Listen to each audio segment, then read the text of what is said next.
राहुल गांधी झूठ बोलने के आदी हैं, लगातार झूठ बोलते हैं। तो केंद्र की तरफ से धान खरीदना बंद कर दे। केंद्र खरीद लेगा 2186 रुपए में। गाँव में सड़क नहीं है, पानी नहीं है, बिजली नहीं है, लोगों को पंप के कनेक्शन नहीं मिल रहे हैं, लोगों को प्रधानमंत्री आवास नहीं मिल रहे हैं, नल जल कनेक्शन नहीं मिल रहा है। तो ये छत्तीसगढ़ के नाम को डुबोने का काम किया है। कौन सा रिमोट चलाया है इन्होंने? फर्जी रिमोट। भाजपा की परिवर्तन यात्रा दंतेवाड़ा से निकलकर आज रायपुर के धरसींवा पहुंची है और इस परिवर्तन यात्रा लगभग 1600 किलोमीटर दूरी तय करके आज राजधानी पहुंचेगी और राजधानी के चारों विधानसभा सीटों में परिवर्तन यात्रा रैली निकालेगी। इस यात्रा पर विस्तार से बात करने के लिए हमारे साथ भाजपा के प्रदेश अध्यक्ष अरुण साहू जी, इनसे बात करते हैं कि इस यात्रा से पार्टी को कितना फायदा मिलेगा।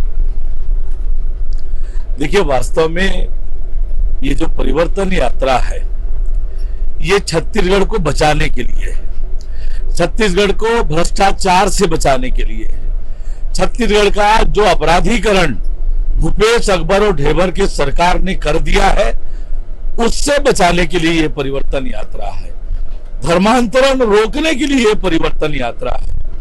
ये परिवर्तन यात्रा है छत्तीसगढ़ को नशे के घर बनने से बचाने के लिए। और इसलिए आज 15वां दिन है परिवर्तन यात्रा का और इन 15 दिनों में जो जनसमर्थन इस यात्रा को मिला है, जनता का आशीर्वाद मिला है, वो अद्भुत है। कांग्रेस के रिफ्लॉप है, भीड़ ही नहीं आ रही है। अब कांग्रेस के नेता इटालियन चश्मा पहनकर देख रहे हैं और उनको भीड़ नहीं दिख रही है तो मुझे इस पर कुछ कहना नहीं। पर राहुल गांधी छत्तीसगढ़ आ रहे हैं। 2018 में छत्तीसगढ़ आकर बड़े बड़े वायदे करके गए थे छत्तीसगढ़ की जनता से। आज उन वायदों का हिसाब छत्तीसगढ़ की जनता राहुल गांधी से जानना चाहती है। कहां है वो 200 फूड प्रोसेसिंग यूनिट, कहां है वो 10 लाख बेरोजगारों का बेरोजगारी भत्ता, कहां है वो शराबबंदी का वादा, कहां है वो 4 सिलेंडर मुफ्त में देने का वादा। आज छत्तीसगढ़ की जनता राहुल गांधी से जवाब चाहती है। पर राहुल गांधी फिर झूठ परोसकर छत्तीसगढ़ की जनता को भरमाना चाहते हैं। बड़े नए नए वायदे, नए नए घोषणाएं राहुल गांधी कर रहे हैं पर छत्तीसगढ़ की जनता उनके वायदों में नहीं फंसने वाली है। छत्तीसगढ़ की जनता ने भूपेश सरकार को उखाड़ फेंकने का मन बना लिया है। कल राहुल गांधी बिलासपुर में जिस तरह से गरजे और कहा कि 2 रिमोट है, एक रिमोट हमारे पास है जो हम बटन दबाते हैं तो जनता के पास पैसा जाता है, दूसरा रिमोट है मोदी जी के पास, वो दबाते हैं तो अदानी के पास जाता है। राहुल गांधी झूठ बोलने के आदी हैं, लगातार झूठ बोलते हैं।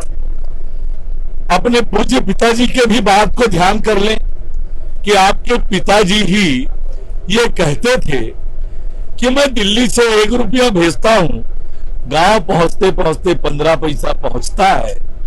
आज उस बटन, जिस बटन की तैयारी नरेंद्र मोदी जी ने की, आपने जनधन खाते का विरोध किया था, आपने डिजिटलाइजेशन का विरोध किया था, आपने आधुनिकीकरण का विरोध किया था, बैंकों के आधुनिकीकरण का विरोध किया था।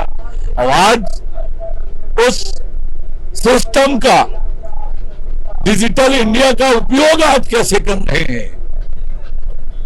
तो आप झूठ बोलने का काम मत करिए।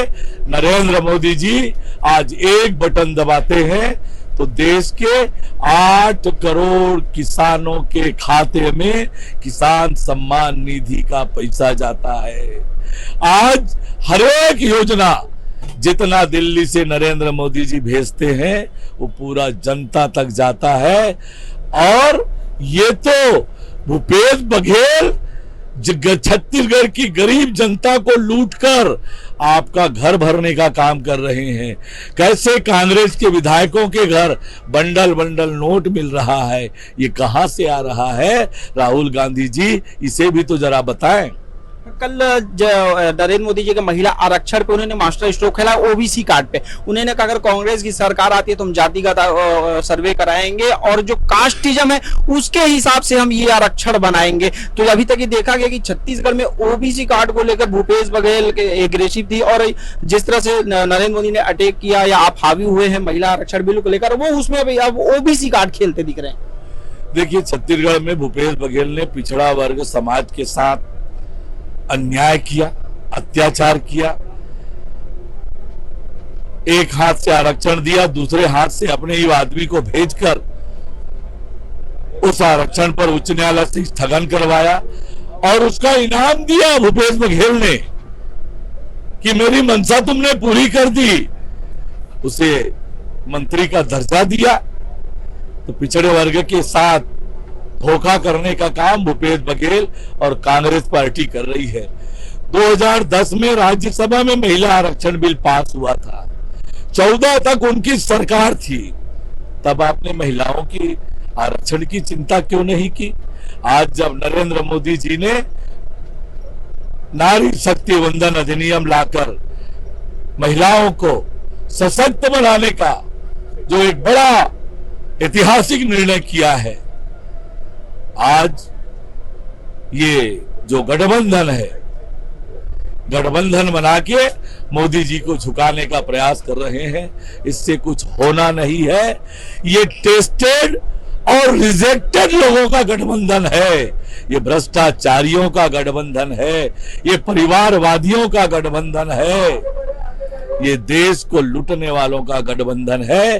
टेस्टेड और ये रिजेक्टेड लोग हैं। आने वाले समय में जनता इन्हें फिर से रिजेक्ट करने वाली है। लोकप्रियता कहीं ना कहीं दिख रही है भूपेश बघेल और राहुल गांधी की, दोनों की ट्यूनिंग भी अब जमने लगी है। पहले ऐसा लगता था कि वो भूपेश बघेल और संगठन और दिल्ली से कहीं और से कनेक्टेड है। अभी फिलहाल अब राहुल गांधी की कनेक्टिविटी और जो मेल है वो दोनों की ट्यूनिंग अच्छी दिखती है। देखिए, छत्तीसगढ़ की जनता को लूटने का काम भूपेश बघेल कर रहे हैं। घोटाले पर घोटाले कर रहे हैं। अपनी कुर्सी बचाने के लिए अपने आकाओं के पास लगातार पैसे पहुंचा रहे हैं। ये तो पैसों की दोस्ती है।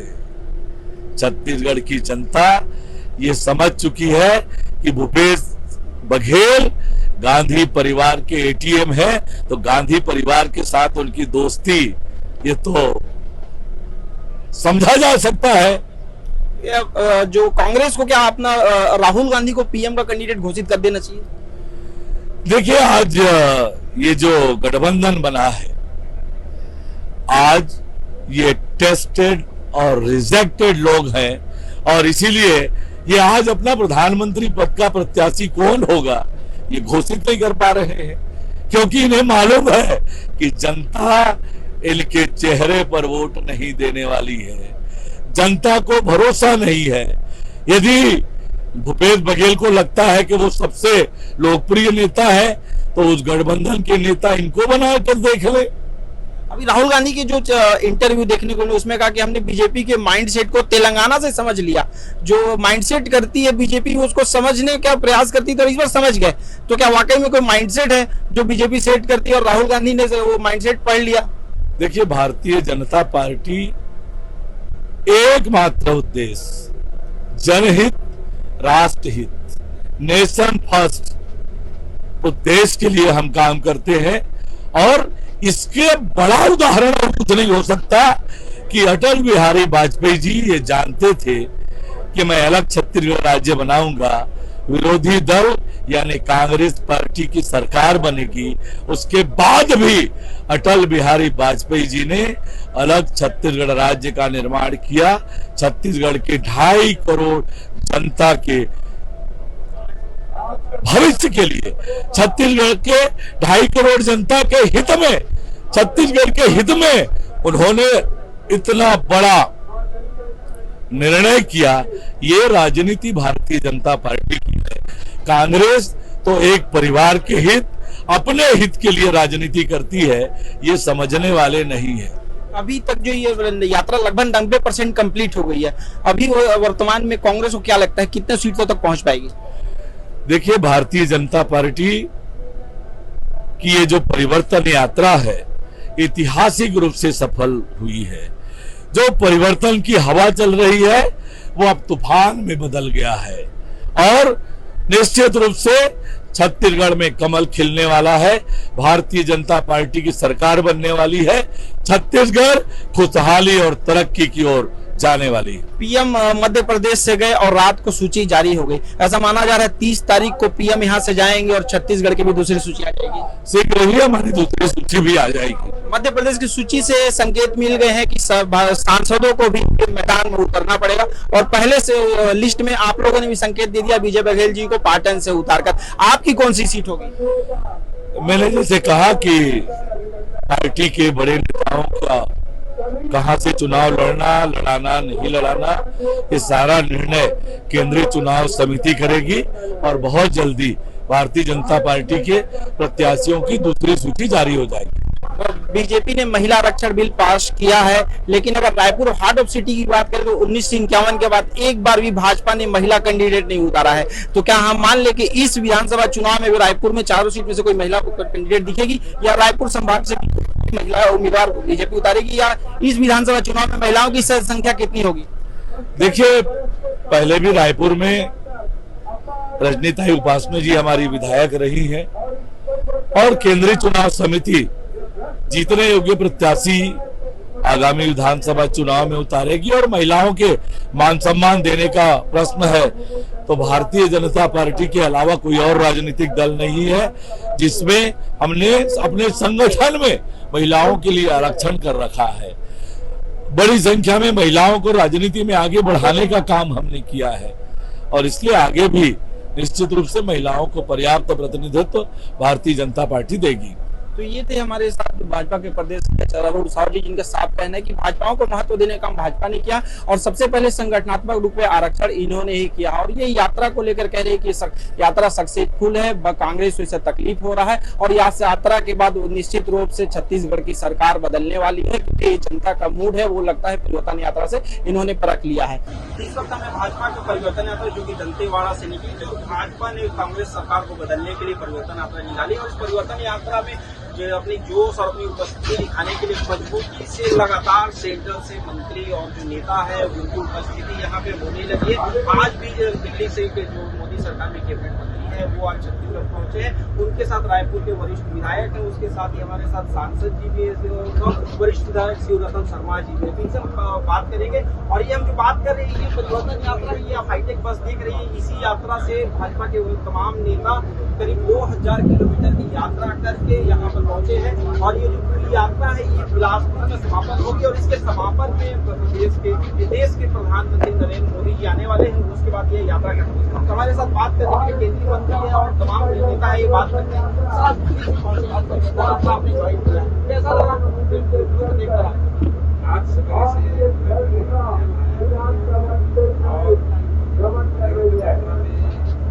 सभा हो या कोई बिहार में हो, हर जगह कार्यकर्ता हो, युवक हो, सभी के मंदिर सब शामिल हो रहे हैं। हर जगह यात्रा का स्वागत हो रहा है, लोगों में उत्साह है और लोगों ने मानसिकता बनाई है, लोगों ने कोई हालत में ये परिवर्तन होना चाहिए छत्तीसगढ़ के विकास के लिए बहुत ही जरूरी है। उम्मीद है दिल्ली से अब निकले थे संगठन के जिस तरह से दिशा निर्देश से परिवर्तन में शामिल होना है, तो इस परिवर्तन यात्रा में आपको परिस्थितियां वो दिखी, वो दृश्य दिखा, आप संतुष्ट लगे कि वाकई में परिवर्तन यात्रा से लोगों में मूड मापने में सक्सेस हुए हैं? जिस सोच से मैं निकला था यात्रा है उससे कहीं गुना बेहतर थी। नेताओं का सब मिलजुल कर इसमें शामिल होना और इससे ज्यादा जनता का समर्थन जैसा कि हमारा जी का कहना है कि ये संतुष्ट, इसके साथ जो वरिष्ठ भाजपा विधायक मोहन जिन्होंने काफी लंबे समय से ये कमान संभाल रखे थे, इसको ज्यादा अच्छे से बता पाएंगे कि परिवर्तन यात्रा में जहाँ जहाँ घूमे इनकी किस तरह का अनुभव रहा।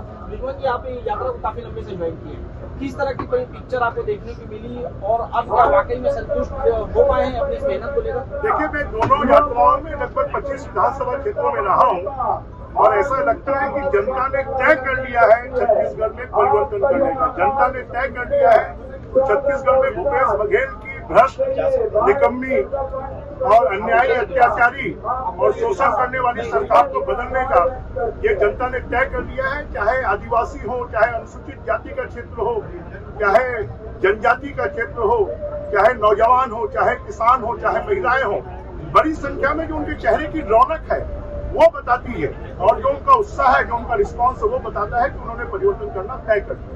तो किन मुद्दों के तहत सबसे ज्यादा नाराजगी धान पे? अब उन्होंने जो स्टेटमेंट दिया है कि केंद्र जो धान खरीदती है एहसान नहीं करती है, वो अपने दुकान के लिए धान खरीदती है। कांग्रेस का ये स्टेटमेंट आया था। अगर ये है तो केंद्र की तरफ से धान खरीदना बंद कर दे। केंद्र खरीदेगा 2186 रुपए में, उनमें ताकत है तो खरीदे ना, 2650 में अपने दम पर खरीदे। 80% पैसा केंद्र की सरकार देती है। पिछले 4 सालों में 77,000 करोड़ रुपए केंद्र ने दिया है, इन्होंने सिर्फ 20,000 करोड़ दिया। 20,000 करोड़ देकर वही लूटने का काम कर रहा है। गांव में सड़क नहीं है, पानी नहीं है, बिजली नहीं है, लोगों को पंप के कनेक्शन नहीं मिल रहे हैं, लोगों को प्रधानमंत्री आवास नहीं मिल रहे हैं, नल जल कनेक्शन नहीं मिल रहा है, तो इसके बाद लोगों को अस्पताल नहीं है, लोगों को स्कूल नहीं है, तो उससे वो भी तो किसान के लिए जरूरी है। लोगों को ड्रिप नहीं मिल रहा है, स्प्रिंकलर नहीं मिल रहा है, लोगों को नेटसेट हाउस नहीं मिल रहा है, ग्रीन हाउस नहीं मिल रहा है, पॉली हाउस नहीं मिल रहा है, हॉर्टिकल्चर की खेती के लिए बीज नहीं मिल रहा है, तो खाली किसानों का शोषण करने का काम है। तो क्या मानते हैं कि आप वो बात पहुंचा पाने में सफल हो पाए जनता तक, किसानों तक? ये ये तो आपको चुनाव में दिखाई देगा हम कितने सफल हुए। ये परिवर्तन यात्रा की सफलता है कि जो बीजेपी के पक्ष में वातावरण बना था वो आंधी के रूप में परिवर्तित हुआ है, और मोदी जी आएंगे तो तूफान चलेगा, और कांग्रेस पार्टी और उसका पंजा उनके नेता उड़ जाएंगे और कमल खिलेगा और भारतीय जनता पार्टी का सरकार। हमारे साथ रायपुर के सांसद भी है सुनील सोनी जी, उनसे हम बात करें कि भाजपा किस तरह से केंद्र की योजनाओं को पहुंचाने में सक्सेस हुआ है, और वो योजनाएं धरातल में पहुंचाने के लिए भूपेश बघेल कितना सफल हुए। और ये अक्सर आरोप लगता है कि केंद्रीय योजनाओं में भेदभाव होता है, जनता तक नहीं पहुंच पाती है। ये केंद्र सरकार जो योजनाएं भेजती है, बार बार ये आरोप लगाते हैं आप लोग, वो भेदभाव होती है, किन जगहों पर भेदभाव दिखता है? हम आरोप नहीं लगा रहे।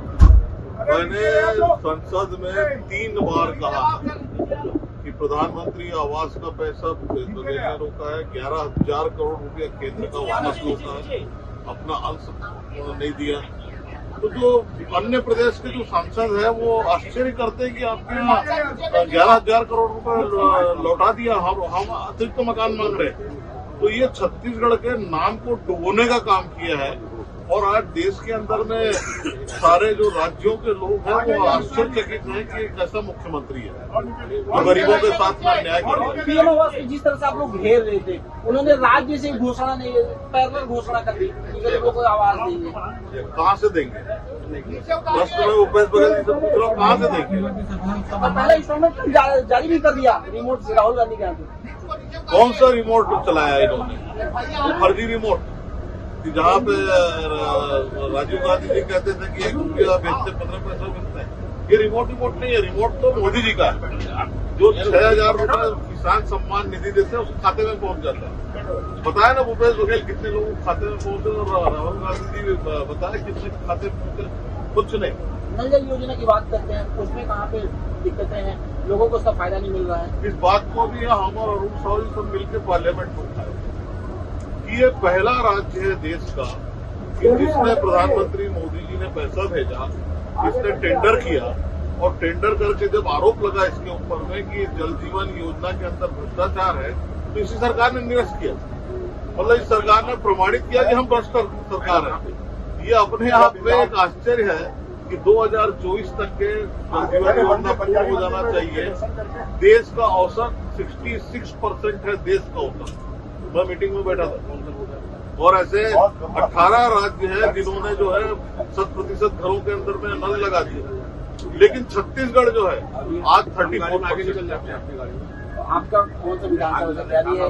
कल की लिस्ट के बाद आपने भी कहीं न कहीं भाग लिया होगा कि आप भी सांसद हैं, किसी न किसी विधानसभा से लिस्ट में आपका नाम हो सकता है। देखिए, प्रधानमंत्री जी ने हमने सपने में नहीं सोचा था, और सांसद क्योंकि पार्टी का काम है कि कहाँ पे किसका उपयोग करना है, ये हम लोग को मांगने का हक भी नहीं है और न अपनी इच्छा जताने का। 2018 में भाजपा 15 सीटों पर रह गई थी, उसमें से 1 सीट जीतने में शिवरतन शर्मा भी उसमें उपलब्धि हासिल किए थे। आखिर क्या राज था कि उन 15 में आप जगह बना पाए थे शिवरतन जी? देखिए, कांग्रेस रहेगी जनता ना है इसलिए हम लोग जीत पाए, पर अब तो पूरे प्रदेश की जनता समझ गई है कि जन घोषणा पत्र के नाम पे प्रदेश में सबको ठगा है, सबकी उनका सफाया तय है। तो ये थे भाजपा के तमाम नेता, वो सेंट्रल से लेकर के हैं, सांसद के हैं, वरिष्ठ विधायक, प्रदेश अध्यक्ष, जिन्होंने प्रस्तुति चर्चा की छत्तीसगढ़ तक और बताया कि उनकी पॉलिसी क्या है और किन वादों के साथ वो जनता के बीच में जाएंगे और वो किन मुद्दों को जनता तक पहुंचाएंगे। और ये साफ इनकी तरफ से कहना है कि जनता परिवर्तन के मूड में आ गई है और भाजपा की सरकार बनने जा रही है। सहयोगी साहिल के साथ अजय सोनी, छत्तीसगढ़ तक लाइव।